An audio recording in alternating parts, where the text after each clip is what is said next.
It is no longer a secret that professional wrestling is scripted while the action is genuine, the outcome is predetermined. However, it does not mean that win or loss does not matter for a wrestler. Getting a win is really important for wrestlers. It makes them look strong and maybe they could become fan favorite.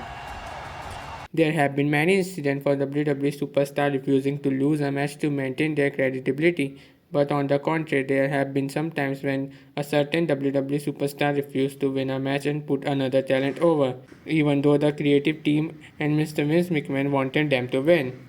What is up, people? It is Nostalgist here, and today we are going to be seeing top WWE superstars who refuse to win huge matches. Let's start with a massive shocker, Brock Lesnar. Earlier, the Beast incarnate does not have a great reputation among WWE universe. Among his other examples, he had been criticized for winning the WWE title and not defending it. Interestingly, Brock Lesnar refused to win his match against Bill Goldberg at Survivor Series 2016, which was Lesnar's comeback match to WWE after a long absence. The actual plan was for Lesnar to win it and take the revenge for his WrestleMania 20 loss to WCW icon. While many expected Brock Lesnar to win the match, what happened completely surprised everyone. Bill Goldberg actually squashed Brock Lesnar within just 90 seconds, and it was reportedly that Brock Lesnar was the one who said that Bill Goldberg should be the one to win the match. He saw money in the feud. As a result, Bill Goldberg would extend to multiple appearances, and Goldberg would even enter in Royal Rumble to eliminate Lesnar and win championship at Fastlane, and that would ultimately lose to Lesnar at WrestleMania 33. And this helped WWE to generate millions of revenue.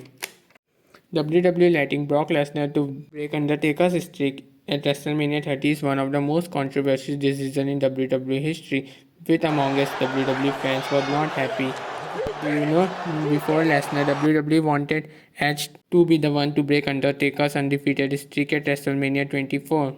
In an interview, Undertaker's wife revealed that the Rated R refused to do that. She said, I remember a few years prior at WrestleMania 24 vs. Edge. Edge was offered to break the Undertaker's undefeated streak, but Edge was like, that it does not make zero sense. I don't want to do that. Why would I do that? The fans already love him. What is going to do for Edge? And ultimately, Edge refused to break the streak, and Undertaker went on winning WrestleMania 24.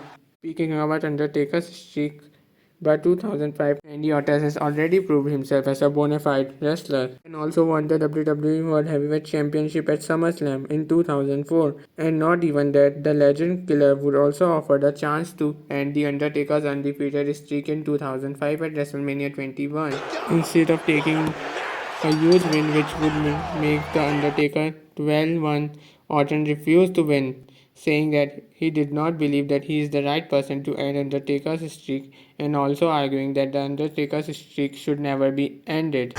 When AJ Styles entered in WWE in 2016, the former TNA superstar was on a great hype. From the impressive Royal Rumble performance and teaming up and then later fluent with Chris Jericho, fans are also confident that Phenomenal One would be the one to win at WrestleMania matchup between him and Chris Jericho, as it was AJ Styles' WrestleMania debut.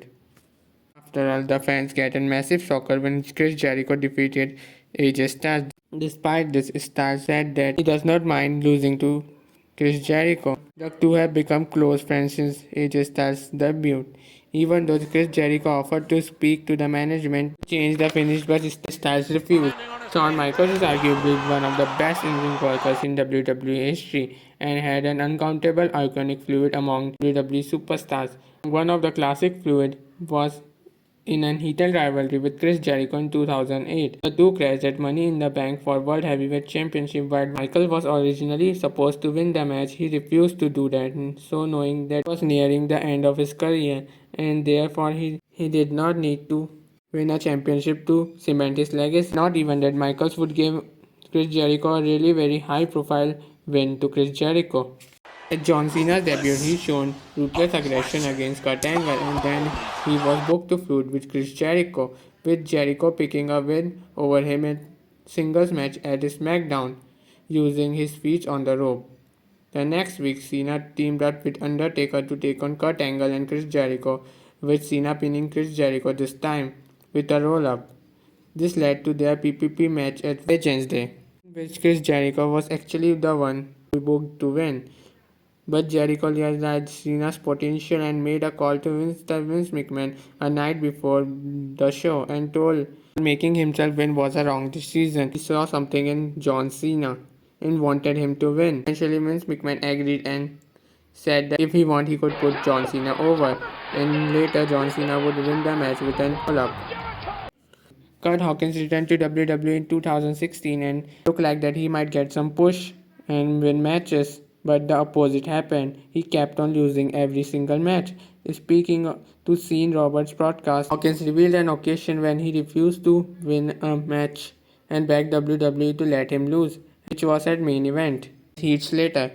His losing streak would get to an end in WrestleMania 35 when he won the tag title with Zack Ryder. This was some of the WWE superstars who refused to win the match.